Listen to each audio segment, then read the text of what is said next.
భాషలో 3 పదాలు ఉన్నాయి. ఒకటి నోన్, రెండోది అన్నోన్, మూడోది అన్నోయబుల్. సో ఈ ప్రపంచంలో ఎవడన్నా ఒక ఊర్లో ఉన్నాడు అనుకో, వాళ్ళందరికీ తెలుస్తుంది ఎంతో కొంత తెలిసినట్టు. వాడు ఊరు దాటి బయటికి వచ్చాడా అప్పుడు తెలుస్తుంది వాడికి తెలియనివి చాలా ఉన్నట్టు. సో తెలిసింది వెరీ లిమిటెడ్ అని, తెలుసుకోవాల్సింది లేదా తెలియంది అన్లిమిటెడ్ అని, అట్లాగే ఎప్పటికీ తెలుసుకోలేనిది కూడా కొంత ఉందని తెలుస్తుంది అన్నట్టు. సో నోన్ అంటే తెలిసింది, అన్నోన్ అంటే తెలియనిది కానీ తెలుసుకోవచ్చు, అన్నోయబుల్ అంటే ఎప్పటికీ తెలుసుకోలేదని. ఇప్పుడు నోన్కి సంబంధించిన విషయాలు మనందరికి తెలుసు. ఏందది? ఆకలి అవుతుంది తెలుసు కదా, నోన్ ఎక్స్పీరియన్స్. లేకపోతే దేన్ని బస్ అంటాం, దేన్ని చెంబు అంటాం, దేన్ని మనిషి అంటాం, ఇట్లాంటివన్నీ మనిషికి తెలుసు. అన్నోన్ ఏది? అన్నోన్ అంటే సైకలాజికల్లీ తెలుసు కొంత, కానీ ఫిజికల్గా ఎక్స్పీరియన్స్ లేదు, దాన్ని అన్నోన్ అనొచ్చు. ఫర్ ఎగ్జాంపుల్, వైలిన్ ఎలా వాయిస్తారో తెలుసు సైకలాజికల్లీ, కానీ నువ్వేనాడు వాయించలేదు కనుక that becomes unknown. So the true meaning of understanding అనేది ఏదైతే ఫిజికల్ రియాలిటీ ఎక్స్పీరియన్స్ చేస్తుందో that is only should be called understanding. మిగతాదంతా జస్ట్ సైకలాజికల్ అండర్స్టాండింగ్. సో ఏ ఏ విషయాలు మనం నోన్ అని వాడుతున్నామో అదంతా ఫిజికల్ ప్లస్ సైకలాజికల్ రియాలిటీకి సంబంధించిన ఒక కంప్లీట్ ఎక్స్ప్రెషన్, దాన్ని నోన్ అనాలి. అన్నోన్ అంటే సైకలాజికల్గానూ తెలియదు కానీ తెలుసుకోవచ్చు. ఇప్పుడు సైకలాజికల్గా తెలుసుకోబడ్డది కానీ అది ఫిజికల్గా నువ్వు ఇంకా ఎక్స్పీరియన్స్ చేయలేదు, తద్వారా ఇట్ బికమ్స్ అన్నోన్. అన్నోయబుల్ అంటే ఫర్ ఎగ్జాంపుల్ పరమాత్ముడా లేడా, అది అన్నోయబుల్. మరణించిన తర్వాత మనిషి ఎక్కడికి పోతాడు, అన్నోయబుల్. సో ఏలియన్స్ వచ్చి ఈ టెంపుల్స్ కట్టారా, అన్నోయబుల్, తెలియదు మనకు. సో ఈ అన్నోయబుల్ చుట్టే చాలా చాలా చాలా చాలా థియరీస్ ఉంటాయి, థియరీస్. సో మనిషిని ఎప్పటికీ ఉత్సాహపరిచేవి, ఆశ్చర్యపరిచేవి ఈ అన్నోయబుల్ థింగ్సే. సో ఏవైతే నోన్ థింగ్స్ ఉన్నాయో మనిషికి విసుకొచ్చేసింది వాటి పట్ల. ఇంట్లో ఉన్న ప్రతి వస్తువు తెలుసు, ఫిజికల్గాను తెలుసు, సైకలాజికల్గాను తెలుసు, పెద్ద ఆసక్తి ఉండదు. ఎక్కడన్నా వేరే ఊరికి వెళ్దాం అంటే అది అన్నోన్ థింగ్, అది ఇప్పుడే సైకలాజికల్గా తెలిసింది, కొంత తెలిసిన భావన వస్తుంది. తెలుసుకుంటే అయిపోతుంది కదా, మా బాడీకి కూడా చూపించాలి, then it becomes known. So మనిషి ప్రయత్నం ఏంది, అన్నోన్ని నోన్గా మార్చుకునే ప్రయత్నం చేస్తున్నాడు. ఇంకా భాషలో చెప్పుకోవాలంటే ఇన్ఫర్మేషన్ని ఒక ప్రాక్టికల్ ఎక్స్పీరియన్స్గా ట్రాన్స్ఫార్మ్ చేసుకోవడానికి లేదా ఇన్ఫర్మేషన్ని నాలెడ్జ్గా మార్చుకోవడానికి నిరంతరం ప్రయత్నం చేస్తున్నాడు మనిషి. ఇప్పుడు ఈ నోన్ థింగ్స్ ఏవైతే ఉన్నాయో వాటన్నిటిని కన్ఫర్మేటరీ అని పిలిచారనమాట. They are confirmed. ఇప్పుడు ఇది గులాబీ కన్ఫర్మ్ అయింది, ఇది చెంబు కన్ఫర్మ్ అయింది. అన్నోన్ థింగ్స్ అన్ని ఎక్స్ప్లెనేషరీ లేదా ఎక్స్ప్లరేటరీ అని పిలిచారు. అంటే ఎక్స్ప్లెయిన్ చేయడానికి స్పేస్ ఉంది. ఏదైతే కన్ఫర్మ్గా తెలుసో అక్కడ ఎక్స్ప్లెనేషన్ ఉండదు, ఏదైతే కన్ఫర్మ్గా తెలియదో అదే ఎక్స్ప్లెయిన్ చేయబడుతుంది. ఎగ్జాంపుల్, ఆరోగ్యం కన్ఫర్మ్గా ఉంది, no need of an explanation. మంచి నిద్ర వస్తుంది, నో నీడ్ ఆఫ్ ఎక్స్ప్లెనేషన్. మంచి ఆకలి వేస్తుంది, నో నీడ్ ఆఫ్ ఎక్స్ప్లెనేషన్. ఇప్పుడు హఠాత్తుగా ఆకలి మాయమైంది అనుకో, then you have to explain. నిన్న మొన్న ఏం తిన్నావు, ఎందుకు అట్లా అయింది, కారణం ఏమిటి, నాకే ఎందుకు ఇట్లా అయింది. So you need explanations and you have to explain. So exploratory, వాటిని ఎక్స్ప్లెయిన్ చేయాలి, అలాగే వాటిని అన్వేషించాలి కూడా. కాకపోతే మనిషి క్యూరియాసిటీ అంతా ఈ తెలుసుకున్న లేదా తెలుసుకోవాల్సిన విషయాల గురించి కాదు, ఎప్పటికీ తెలుసుకోని విషయాలు ఎవరికన్నా తెలుసా అట్లాంటి ఎవడన్నా క్లెయిమ్ చేసినప్పుడు పోయి వాడు కాళ్ళ కడబడతారనమాట. యాజ్ ఇఫ్ ఈ మానవ జాతి ఎవరికి తెలియని విషయాలు అతనికి ఏమో తెలుసు. సో అతను చెప్పిన విందాం. సో అతను ఇచ్చేది ఎక్స్ప్లెనేషనే, అతను ఫిజికల్గా దేన్ని పరిచయం చేయలేడు. బట్ స్టిల్ నీ మైండ్కి ఒక స్వాంతన దొరుకుతుంది. సో ఎవడైతే ఒక అన్నోయబుల్ థింగ్ని చెప్పాడో అది మళ్ళీ నువ్వు సమాచారంగానే తీసుకుంటావు. అది ఒక అన్నోన్ ఎక్స్పీరియన్స్గా, నోన్ ఇన్ఫర్మేషన్గా మాత్రం ఉంటుంది. సో ఈ నోన్ అంటే తెలుసు, నోన్ అంటే తెలియనిది, అన్నోయబుల్ అంటే ఎప్పటికీ తెలుసుకోలేనిది. సో ఈ తెలుసు అనే పదం ఏదైతే ఉందో ఈ పదం మనిషితో ఒక ఆట ఆడుకుంటుంది. చాలామంది అంటారు తెలుసా. ఎగ్జాంపుల్, తాజ్మహల్ ఎక్కడుంది? ఆగ్రా. తెలుసా? తెలుసు. ఎప్పుడైనా వెళ్ళావా? వెళ్ళలే. చూసావా? అది ఆన్సర్ అనమాట. అంటే సైకలాజికల్గా తెలుసు. సో ఒక నిజంగా అన్వేషించేవాడు భాషలో ఒక పరివర్తన వస్తుంది అన్నట్టు. ఎవరైనా తాజ్మహల్ తెలుసా అంటే ఎవరో చెప్పగా విన్నాను అట్లా తెలుసు. నేను ఇంకా చూడలేదు కాబట్టి వేరే వాళ్ళు చెప్పింది మాత్రమే నిజమని నమ్ముతున్నానని తెలుసు. నేను వెళ్ళిన తర్వాత నా నిర్ధారణకు నేను వస్తా అని చెప్తాడు.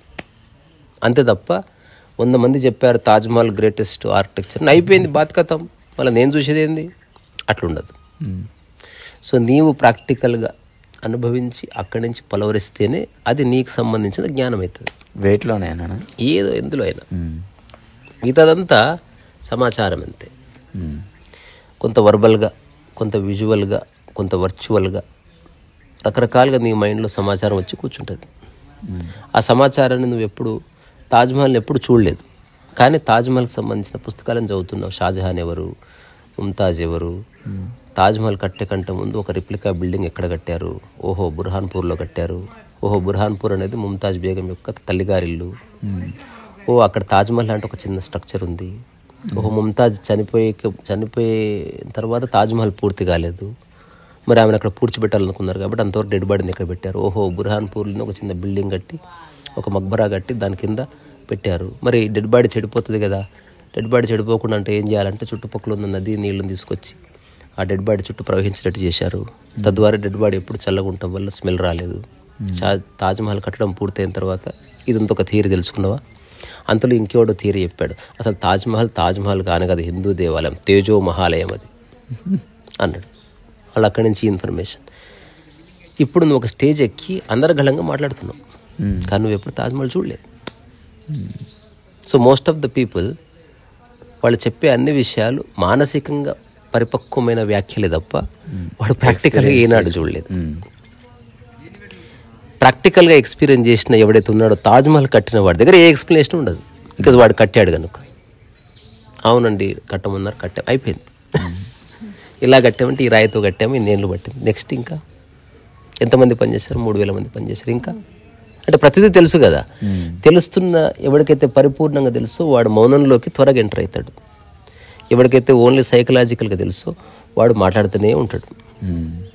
ఇప్పుడు నేను యూట్యూబ్ చేస్తున్నా, ఇది మాట్లాడాలని అనుకొని మాట్లాడుతున్నది అంతవరకు, అంటే ఒక మాధ్యమం కాబట్టి మాట్లాడడం వరకు. సో 2 విషయాలు ఉన్నాయి, తెలుసుకొని మాట్లాడడము, ఓన్లీ సైకలాజికల్గా తెలుసుకొని మాట్లాడడం, 2 ఉన్నాయి. 2 ఒకేలా కనిపిస్తాయి. నిజంగా తాజ్మహల్ కట్టినవాడు స్పీచ్ ఇవ్వచ్చు, తాజ్మహల్ గురించి పుస్తకాలు చదివినవాడు స్పీచ్ ఇవ్వచ్చు. తాజ్మహల్ కట్టినవాడి కంటే తాజ్మహల్ గురించి ఇన్ఫర్మేషన్ గ్యాదర్ చేసుకున్నవాడు స్పీచ్ చాలా బాగా ఉండొచ్చు. అయినప్పటికీ తాజ్మహల్ కట్టినవాడి స్పీచే ప్రామాణికమవుతుంది, ఎందుకు వాడికి ప్రాక్టికల్ ఎక్స్పీరియన్స్ ఉంది కాబట్టి. సో ఈ తెలుసు అనే కాంటెక్స్ట్ మీద మనం ఈ భూమి మీద నడిచిన మహాపురుషుల్లో లేదా ఒక మనుషుల్లో ఎవరిదైనా ఒక పేరు తలుచుకోవచ్చు అంటే సోక్రటిక్ మెథడ్ అని ఒక పద్ధతిని ఇన్వెంట్ చేశాడు. అంటే తను నిశ్శబ్దంగా ఉంటాడు, ఎదుటి వ్యక్తి ఏమైనా అడిగితే తిరిగి ప్రశ్నిస్తాడు. ఎగ్జాంపుల్, ఇది భలే ఉంది కదా అని అన్నావు అనుకో, సోక్రటీస్ ఏమంటాడు సార్, భలే ఉందంటే చిన్నపిల్లల మెంటాలిటీ. భలే ఉందంటే ఆర్కిటెక్చర్ అంతా బాగుంది, ఆర్కిటెక్చర్ అంటే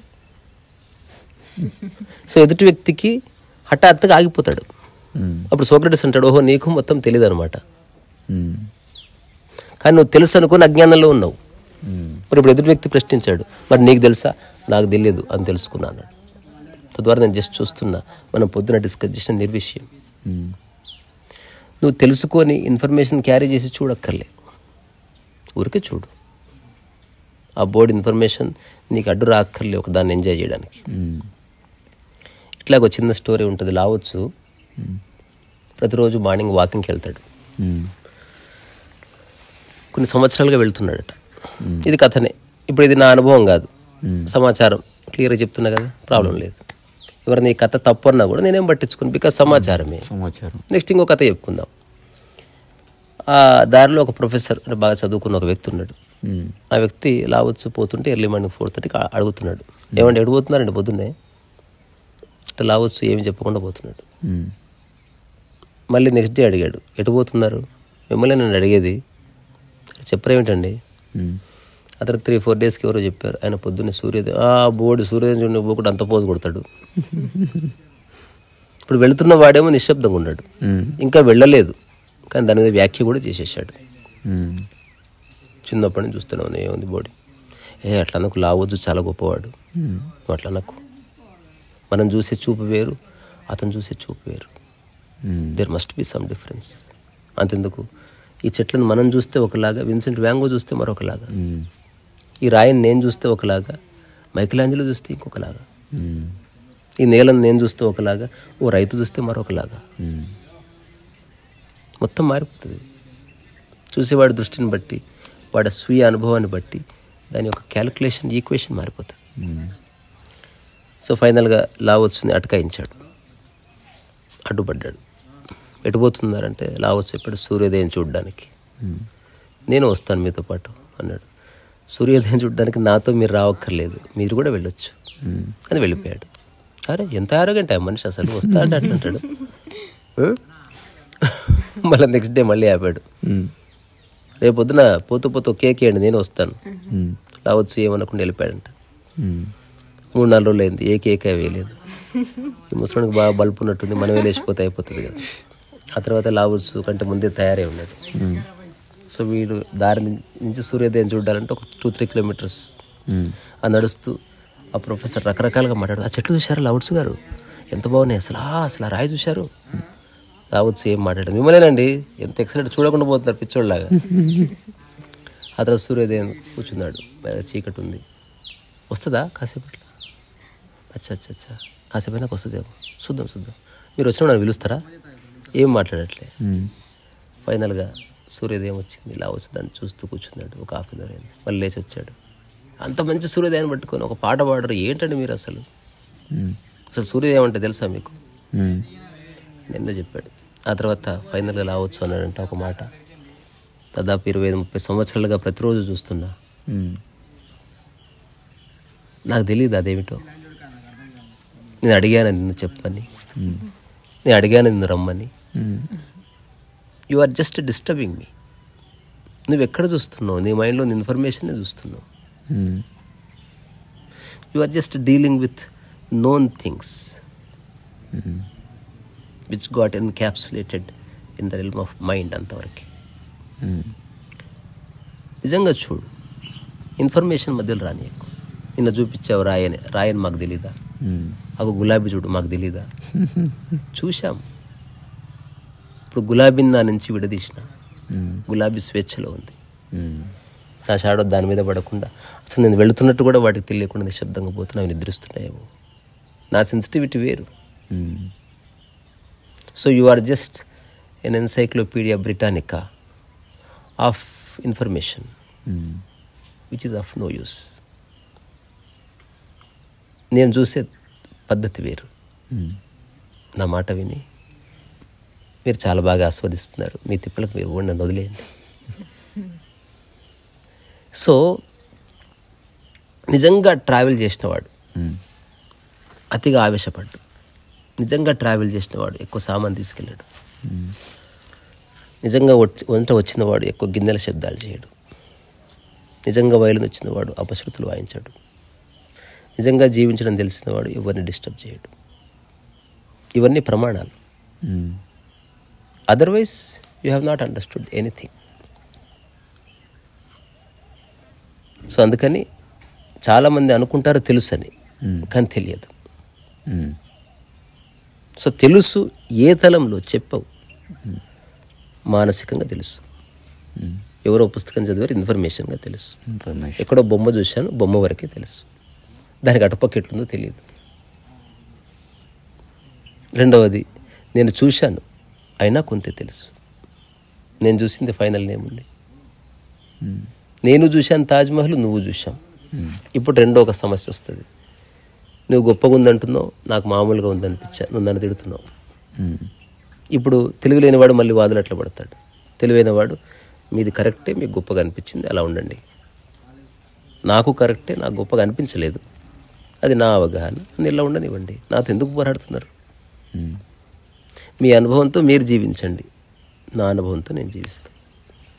సో దేని అనుభవం అంటున్నామంటే, ఏదైతే సైకలాజికల్గా అండ్ ఫిజికల్గా రెండు అనుభూతి చెందుతాయో అది ఒక ప్రామాణికమైన అనుభవం అవుతుంది. నిద్ర, ఆకలి, మైథునం, బాడీ ప్లస్ మైండ్.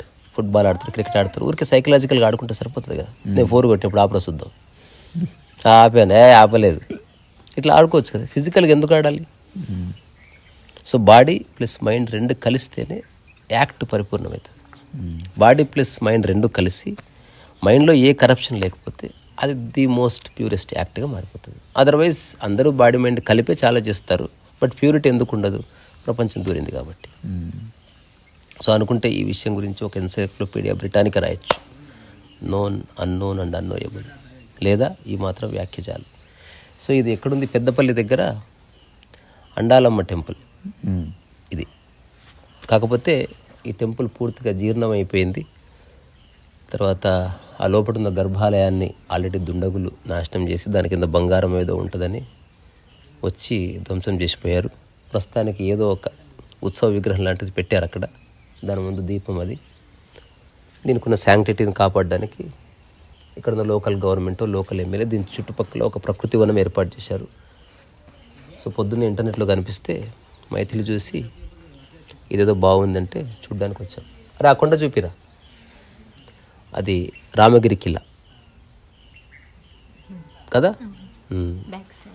చాలా అంటే వెరీ సెరేన్ అండ్ ప్రిస్టైన్ నేచర్లో ఇది స్థాపితమై ఉంది.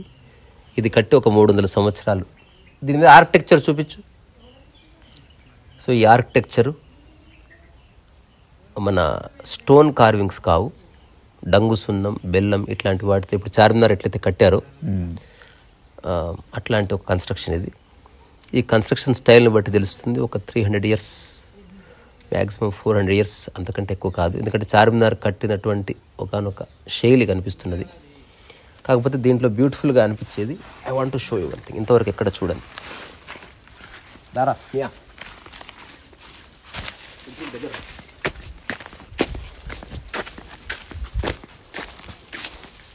ఇది జూమ్ చేస్తే, లేదా అది జూమ్ చేసినా, ఈ రెండు విగ్రహాల్లో ఏవి జూమ్ చేసినా ఆ లీఫ్ స్ట్రక్చర్ ఉంది పైన, తల కట్టి ఇటు. నేను ఇప్పటివరకు ఏ టెంపుల్లో ఆ లీఫ్ స్ట్రక్చర్స్ చూడలేదు. ఈ దీని కింద కూడా ఒక లీఫ్ ఉందా, ఇట్లా ఆకులు ఇట్లా పడ్డాయి. అవి క్రోకడైల్ అనుకుంటా. కాదు, కాళ్ళ కింద, కాళ్ళ కింద లీఫ్ స్ట్రక్చరు చాలా కొత్తగా ఉంది. అట్లాగే